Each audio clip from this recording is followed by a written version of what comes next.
every crime is a wound on the world. We're here to dissect it, layer by layer, to find the truth buried within. This is Anatomy of Crime. The quiet of a suburban morning is a fragile thing. It's a tapestry woven from the mundane sounds of life, the hum of a refrigerator, the distant bark of a dog, the rustle of newspapers on a driveway. On the morning of February 14, 2018 in Parkland, Florida, that quiet was still intact. It was Valentine's Day, a day of construction paper hearts, carnations sold by student council, and the sweet, clumsy anxieties of teenage affection. At Marjorie Stoneman Douglas High School, it was a day like any other, which is to say, it was a world unto itself, humming with the potential and promise of nearly 3,300 young lives. But outside that world, a different kind of quiet was taking shape, a cold, deliberate silence. It was the quiet of a plan coming to fruition, the quiet of a young man, a former student, summoning a car through an app on his phone, the quiet of a heavy duffel bag being placed in the trunk.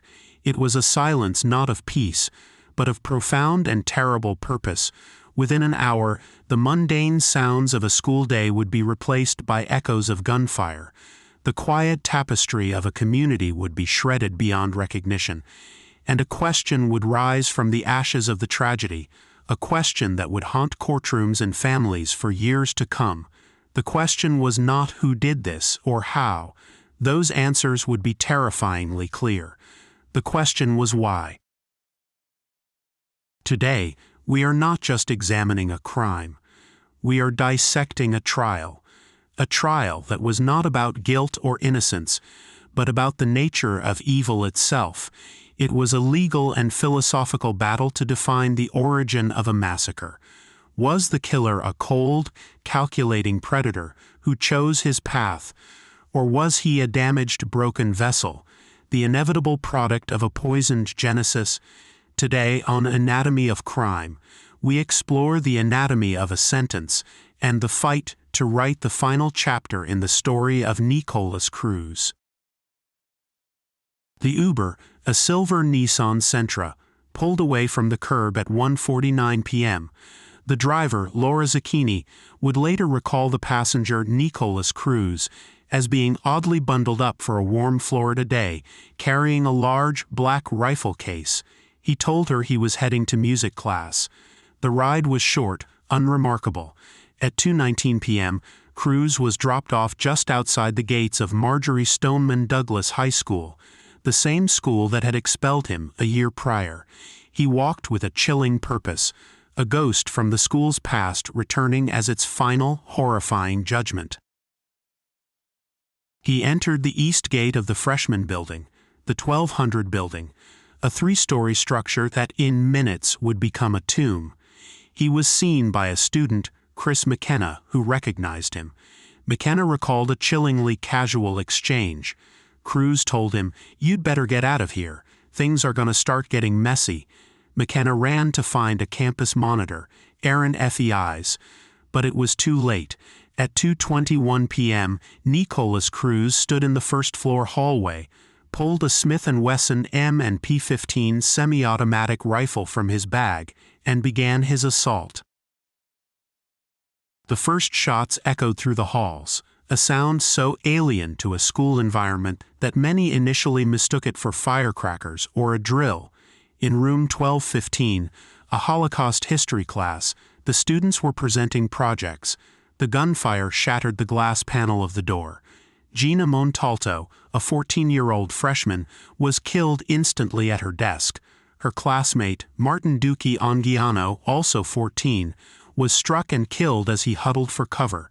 Luke Hoyer, 15, and Alex Schachter, 14, were murdered in the hallway. Cruz moved methodically. He fired into room 1216, killing 14-year-old Elena Petty and 16-year-old Alyssa Aladef. He then turned his rifle on room 1214. There, geography teacher Scott Beigel unlocked his classroom door to usher fleeing students inside. He was shot and killed in the doorway, his body holding the door ajar. In that same room, 14-year-old Meadow Pollock was shot 4 times. As Cruz moved past, he saw her still moving. He returned, stood over her, and fired 5 more times, ensuring her death. On that first floor, campus monitor Aaron Feis, the man Chris McKenna had run to for help, responded to the sound of the shooting. He was a beloved figure at the school, an assistant football coach. He ran towards the danger and was shot and killed while trying to shield students from the gunfire. Cruz then moved to the second floor. He fired into classrooms, but found them locked and the hallways mostly empty as the school's fire alarm, triggered by the smoke from the rifle, blared. He was unable to inflict any casualties on the second floor, a small mercy in a day devoid of it. But he was not deterred. He ascended to the third floor, where the delay in communication had left students and teachers tragically vulnerable. They were in their classrooms, some believing it was just a fire drill, unaware of the carnage below. In the hallway of the third floor, as students began to exit their rooms, Cruz opened fire. He killed 17-year-old Helena Ramsey and 16-year-old Nicholas Dworet. He fired through the window of room 1256, a classroom where students were huddled in what they thought was a safe corner. But the corner was visible from the hallway. Bullets tore through the glass. In that room, 5 students were hit. 3 of them, Kara Lauren, 14, Carmen Shentrip, 16, and Joaquin Oliver, 17, were killed. Peter Wong, a 15-year-old in the junior ROTC program, was last seen holding a door open so other students could escape. He was shot multiple times and killed in the hallway. The entire attack, from the first shot to the last, lasted just over 6 minutes. In that time, Nikolas Cruz fired approximately 139 rounds. He had murdered 17 people and wounded 17 more. At 2:27 p.m., he dropped his rifle on the third floor, ran down the stairs, and melted into the crowd of terrified students fleeing the very horror he had just unleashed. He shed his tactical vest and walked away from the campus, a killer disguised as a survivor. The initial response was a chaotic swirl of panic and confusion. Law enforcement from multiple agencies converged on the school, clearing buildings room by room, unsure if the shooter was still on campus. Paramedics established triage areas, treating the wounded amidst a scene of unspeakable trauma. For an agonizing hour, the perpetrator was a ghost. He walked to a nearby Walmart, bought a drink at the Subway inside, and then sat down at a McDonald's. He was just another teenager in a red shirt, blending into the suburban landscape. The breakthrough came from the school's own security systems. A campus monitor recognized Cruz from the surveillance footage. His name, a name already known to school administrators and local law enforcement for a litany of behavioral problems, was broadcast across police radios. A bolo, "Be on the lookout," was issued for a Nikolas Cruz, last seen wearing a maroon shirt.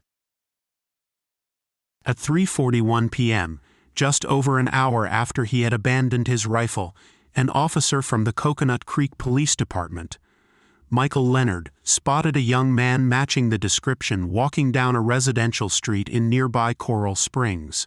The young man did not run. He did not resist. Officer Leonard pulled over, drew his weapon, and ordered him to the ground. The suspect complied without a word. He was Nikolas Cruz. The manhunt was over. The long, arduous search for answers was just beginning.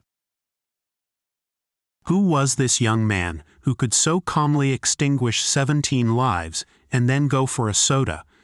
To understand the arguments that would later dominate his trial, we must first understand the life that preceded the massacre.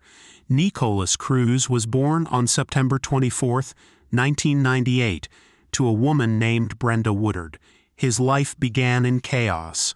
Woodard was a drug addict, an alcoholic, and a prostitute, living a transient life on the streets of South Florida. By her own admission, she drank heavily and used crack cocaine throughout her pregnancy. Within days of his birth, Nikolas was adopted by Linda and Roger Cruz, a loving, older couple from Long Island who had relocated to Parkland. They gave him a home, a stable environment he would not have otherwise known. But from a very early age, it was clear that something was profoundly wrong. He was developmentally delayed. He didn't begin to speak in full sentences until he was 3. He was diagnosed with a litany of conditions, including obsessive-compulsive disorder, ADHD, and emotional and behavioral disorders. His childhood was marked by extreme and often violent outbursts. He threw tantrums that were terrifying in their intensity. He was destructive, punching holes in walls. He was obsessed with death and violence, drawing disturbing images and showing a fascination with weapons. He was cruel to animals, reportedly trying to kill a neighbor's chickens and shooting squirrels with a pellet gun. These were not the typical struggles of a difficult child. They were a pattern of escalating pathology that left his adoptive parents, especially Linda, feeling overwhelmed and helpless. The education system was acutely aware of his problems. From preschool onward, Cruz was in and out of special education programs. He was assigned an Individualized Education Program, or IEP, a legal document that details the specific support a special needs student requires. His file, which would later become a key exhibit, was hundreds of pages long, a meticulous record of a child in crisis. It documented his social awkwardness, his inability to connect with peers, his violent ideations, and his deep-seated emotional disturbances. Despite this mountain of documentation, the system seemed to move him along without ever truly addressing the root of his issues. He was transferred between schools designed to handle children with behavioral problems. At one point, he was sent to Cross Creek School, a specialized center for students with severe emotional and behavioral disorders. Reports from his time there show some progress, but the underlying rage and isolation remained. Tragedy compounded his instability. In 2004, when Nikolas was just 5 years old, his adoptive father, Roger, died suddenly of a heart attack. Linda was left to raise Nikolas and his younger brother, Zachary, on her own. She was by all accounts a devoted mother, but she was out of her depth. She struggled to control Nikolas's violent tendencies, frequently calling 911 for help. Records show dozens of calls to the Cruz household over the years for disturbances, domestic disputes, and reports of Nikolas being uncontrollable. In a decision that would be scrutinized for years to come, the school system decided to mainstream Nikolas back into a traditional high school setting. He was enrolled at Marjorie Stoneman Douglas High School. He was an outcast from the start. Socially awkward, emotionally volatile, and obsessed with firearms, he failed to fit in. He was bullied, and he also became a bully. His behavior grew more erratic. He posted disturbing content on social media, pictures of himself with knives and guns, threats of violence, and racist and homophobic slurs. He wrote, "I'm going to be a professional school shooter," in the comments section of a YouTube video. The warning signs were not just flags, they were giant, illuminated billboards. The FBI received at least 2 separate tips about Cruz. One, the YouTube comment, was deemed too vague to trace. The other, a detailed call to the FBI tip line in January 2018, just 5 weeks before the shooting, was a desperate plea from someone close to him. The caller explicitly stated that Nikolas Cruz owned a gun, had a desire to kill people, was behaving erratically, and that they feared he was going to explode and potentially shoot up a school. In a catastrophic failure of protocol, this information was never passed on to the FBI's Miami field office.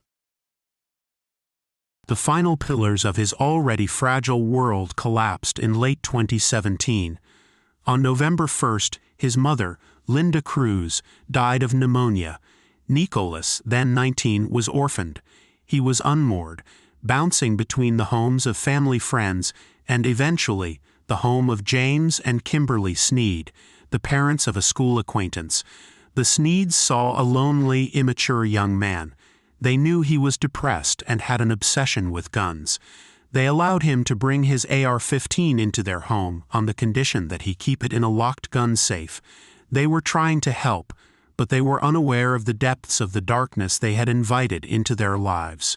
He had purchased that AR-15 legally a year earlier, shortly after his 18th birthday.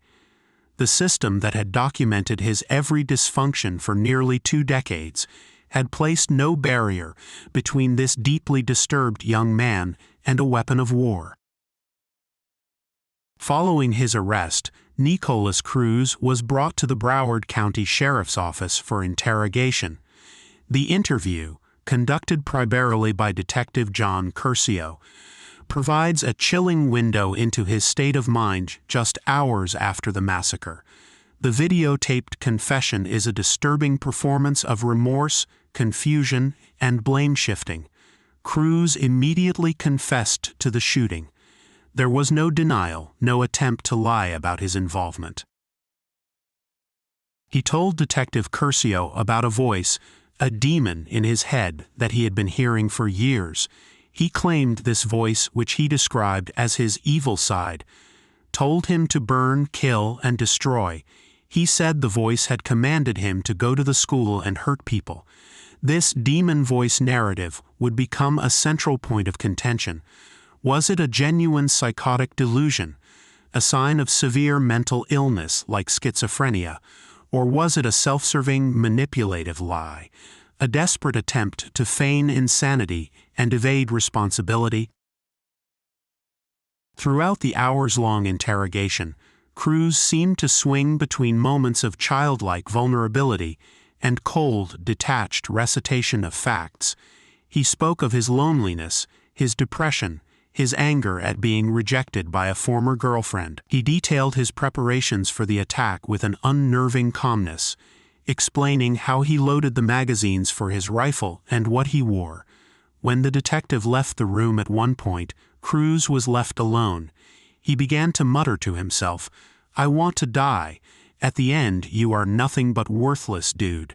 You deserve to die."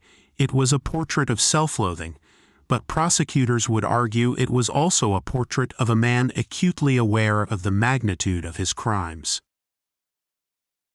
The legal process moved forward, and on October 20, 2021, the case took a dramatic and unexpected turn.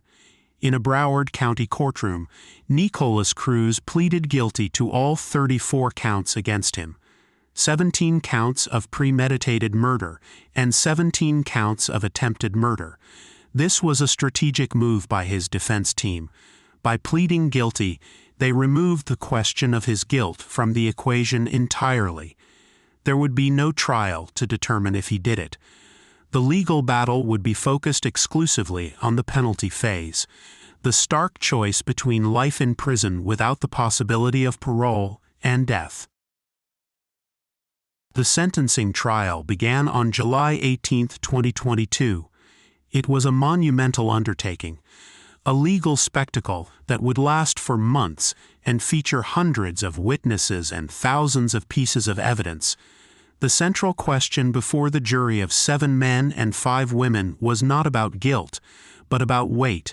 Under Florida law, for a death sentence to be imposed, the jury had to unanimously agree that the aggravating factors presented by the prosecution, the reasons he deserved to die, outweighed the mitigating circumstances presented by the defense, the reasons his life should be spared. The prosecution, led by veteran state attorney Michael Satz, built its case on a foundation of pure, unadulterated malice. Their goal was to paint a portrait of Nikolas Cruz as a cold, calculating, and cruel sociopath who meticulously planned the massacre for years. They argued that his actions were not the product of a broken mind, but the deliberate choices of a hateful and antisocial individual. Their most powerful evidence was Cruz himself. The jury was shown a series of cell phone videos he had recorded in the days leading up to the attack. In them, he speaks directly to the camera, calmly and chillingly laying out his plans. "Hello. My name is Nick, and I'm going to be the next school shooter of 2018, he begins in one video. He details his logistical plans, his desire for notoriety, and his seething hatred.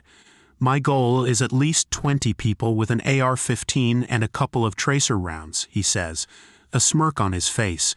"It's gonna be a big event, and when you see me on the news, you'll all know who I am." He ends the video by making gunshot noises. "You're all going to die. Pew, pew, pew, pew, pew. I can't wait." These videos were devastating. They showed no sign of a demon voice, no hint of psychosis. They showed a young man in full command of his faculties, proud of his intentions, and eager for the infamy he was about to achieve. The prosecution argued this was not the rambling of a mentally ill person, but a manifesto of a terrorist. Satz's team methodically presented the aggravating factors required by Florida law. The crime was especially heinous, atrocious, or cruel, a standard they met by detailing the suffering of the victims, some of whom were shot multiple times and lay bleeding and terrified before they died. The jury was taken on a tour of the 1200 building, which had been preserved as a crime scene. They walked the blood-stained hallways, saw the bullet holes in the walls, and stood in the classrooms where children had spent their final moments in terror. The experience was so visceral that several jurors were visibly shaken. The prosecution also proved that Cruz knowingly created a great risk of death to many persons, and that the murders were committed in a cold, calculated, and premeditated manner. They presented his extensive internet search history, which included queries like, "How to become a school shooter?" "What does a shotgun do to a person's face?" and searches for information on other mass killers. This digital footprint, they argued, was an undeniable roadmap of his premeditated journey towards mass murder. One of the most emotionally wrenching phases of the prosecution's case was the presentation of victim impact statements. For days, the jury listened as the parents, spouses, and siblings of the 17 people Cruz murdered took the stand. They did not just speak of loss. They painted vivid portraits of the lives that had been stolen. They brought photographs and shared memories. They spoke of the brilliant futures that would never be realized, the empty chairs at dinner tables, the profound and permanent void left in their families. Tony Montalto, father of 14-year-old Gina, described his daughter as a kick-butt, smart, loving, caring, beautiful, funny, charismatic, determined, and witty girl who loved to read. Max Schachter described his 14-year-old son Alex as a talented trombone player who was like a human-sized teddy bear. The raw, unfiltered grief in the courtroom was palpable. These statements were not just about tugging at heartstrings. They were a crucial legal tool, designed to remind the jury of the immense human cost of the defendant's actions, and to weigh that cost against any mitigating factors the defense might present. To counter the defense's anticipated claims of mental illness, the prosecution called their own mental health experts. A court-appointed psychiatrist diagnosed Cruz not with schizophrenia or a psychotic disorder, but with antisocial personality disorder and borderline personality disorder. These experts testified that Cruz was capable of understanding the difference between right and wrong, and that his claims of hearing a demon voice were a clear example of malingering, faking or exaggerating symptoms for personal gain. They argued that his problems stemmed not from a damaged brain, but from a malignant personality, a character flaw, not a disease. The prosecution's case was a grim and powerful tapestry woven from premeditation, cruelty, and devastating loss. They presented the jury with a clear narrative. Nikolas Cruz was not sick, he was evil. He was not a victim, he was a predator. And for his calculated war on children, the only just punishment was death. The defense, led by public defender Malice faced an almost insurmountable task. Their client had confessed. He had pleaded guilty. The horror of his actions was undeniable. They could not argue that he didn't do it, or that it wasn't monstrous. Their only path was mitigation. Their entire case was built on a single, profound argument. Nikolas Cruz was not born evil. He was born broken. His brain was physically and irrevocably damaged before he ever drew his first breath, and a series of systemic failures then allowed his damaged mind to curdle into a murderous rage. Their strategy was to humanize Cruz, not to excuse his actions, but to explain them. They sought to reframe him from a monster into a deeply disabled and mentally ill individual who was, in a sense, another victim, a victim of his birth mother's addictions and a broken social services system. The cornerstone of their case was the diagnosis of fetal alcohol spectrum disorder, or FASD. McNeil and her team argued that this was the key that unlocked the puzzle of Nikolas Cruz. They brought in a parade of expert witnesses to explain the condition to the jury. FASD is a range of disabilities that can occur in an individual whose mother drank alcohol during pregnancy. The effects are lifelong and can include physical abnormalities, intellectual disabilities, and, most critically in this case, severe behavioral and neurocognitive problems.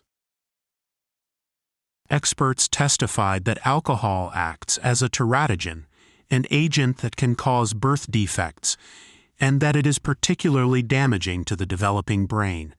It can disrupt the formation of neural pathways, leading to permanent deficits in executive functioning. This is the part of the brain responsible for impulse control, planning, emotional regulation, and understanding the consequences of one's actions. The defense argued that the parts of Cruz's brain that are supposed to act as the brakes on violent impulses were simply not built correctly. To prove this, they had to prove that his birth mother, Brenda Woodard, drank heavily during her pregnancy. The defense team tracked her down and brought her to testify via video deposition. Her story was a harrowing portrait of a life consumed by addiction. She admitted to drinking large amounts of beer and wine, and using crack cocaine and other drugs while she was pregnant with Nikolas. She was homeless, often trading sex for money or a place to sleep. Her testimony was corroborated by her sister and former friends, who painted a bleak picture of a woman who was almost never sober. Then came the medical experts. Dr. Kenneth Jones, a pediatrician considered the father of fetal alcohol syndrome, for his work in identifying the disorder in the 1970s, testified that Cruz had the distinct facial features associated with FASD, a smooth philtrum, a thin upper lip, and small eye openings. Another expert, a neuropsychologist named Paul Connor, testified that he had conducted a battery of tests on Cruz and concluded that he had significant brain damage consistent with prenatal alcohol exposure. He told the jury that Cruz's brain was irretrievably broken, and that this damage would have made it extremely difficult for him to manage his emotions and impulses. The defense presented a narrative of Cruz's life as a relentless series of failures by the systems that were supposed to help him. They brought in teachers, counselors, and psychologists who had worked with him over the years.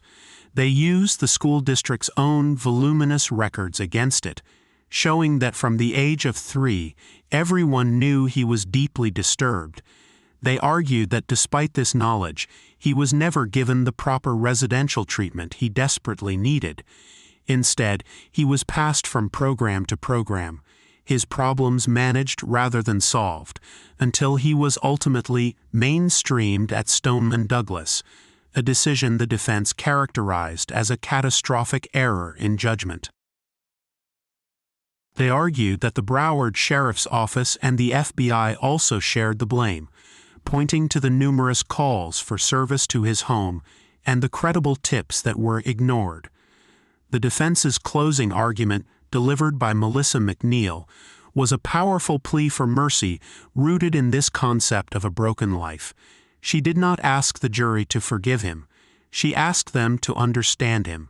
She argued that his story is a story of brokenness, of a boy who was poisoned in the womb. She asked the jury to consider the totality of his life, from his damaged brain at birth to the systemic failures that followed, and to choose life in prison as a punishment that was severe, but not ultimate. She argued that his moral culpability was lessened by his profound disabilities. The death penalty, she contended, was reserved for the worst of the worst, and while his crime was horrific, he was not the worst of the worst because he was not a fully functioning, rational actor. He was a broken human being, and the law, she pleaded, should have a place for mercy. On October 11, 2022, the case went to the jury. They had to weigh the prosecution's evidence of a cold, calculated plan against the defense's narrative of a life defined by brain damage and systemic failure. For a death sentence, their decision had to be unanimous on at least one of the 17 murder counts. If even one juror on any single count voted for life, the sentence would be life in prison. The jury deliberated for about 7 hours over 2 days. On October 13th, a verdict was reached. The courtroom was packed with the families of the victims, bracing for what they hoped would be a final measure of justice. Judge Elizabeth Shearer read the verdict form, count by count. For each of the 17 murders, she asked the jury if they had found the proven aggravating factors. On every single count, the answer was yes. Then came the crucial question: did the jury unanimously find that the aggravators outweighed the mitigators? On the first count for the murder of Luke Hoyer, the clerk read the finding, "No." A gasp rippled through the courtroom. The families looked at each other in stunned disbelief. The verdict was read for the 16 other victims. Count after count, the answer was the same. The jury was not unanimous. The dream of justice for the families turned into a nightmare of legal procedure. It was over. Nikolas Cruz would be sentenced to life in prison without the possibility of parole. The reaction was one of shock and raw anger. Family members in the gallery shook their heads, sobbed openly, and held each other. The prosecution team was visibly dejected. Later, it was revealed that on each count, the vote had been 9-3 in favor of death. 3 jurors had held out, believing that the mitigating circumstances of Cruz's troubled life were sufficient to spare him from execution. One juror told a local news station that she could not vote for death because she believed Cruz was mentally ill, and another juror felt the same. A third juror had been a hard no from the start. Because the decision was not unanimous, the law was clear. On November 2, 2022, Judge Shearer formally sentenced Nikolas Cruz to 34 consecutive life sentences. But before she did, she allowed the victims' families to address him directly for 2 days. It was an extraordinary and gut-wrenching procession of rage and grief. One by one, they took the stand, not to plead for a different outcome, but to tell Cruz the truth of the devastation he had wrought. They called him evil, a monster, a coward. They spoke of the brilliant lives he had cut short and the unending pain he had inflicted. Dr. Elon Aladef, whose 14-year-old daughter Alyssa was murdered, told him, "I'm too busy to hate you. I have to make the world a better place in Alyssa's name." Annika Dworet, who lost her son Nikolas and whose other son Alex was wounded, told Cruz he should not be afforded the privilege of a name. Throughout the 2 days of searing testimony, Cruz sat impassively, staring at the table, a blank and hollow figure at the center of a storm of righteous fury. The trial of Nikolas Cruz was never about determining his guilt. It was an autopsy of a life, a forensic examination of a mind to determine the origins of its malice. The prosecution laid out a clear, linear path of chosen evil, a hateful young man who planned and executed a massacre with chilling precision. The defense offered a more complex, tragic narrative, a story of a brain poisoned before birth, a child failed by every system designed to protect him, a life that was a slow-motion catastrophe from its very first moments. In the end, the jury's split decision reflected the profound and unsettling ambiguity at the heart of the case. It exposed a deep divide in how we, as a society, understand the relationship between biology and biography, between brain damage and moral responsibility. The verdict was not an acquittal or an exoneration.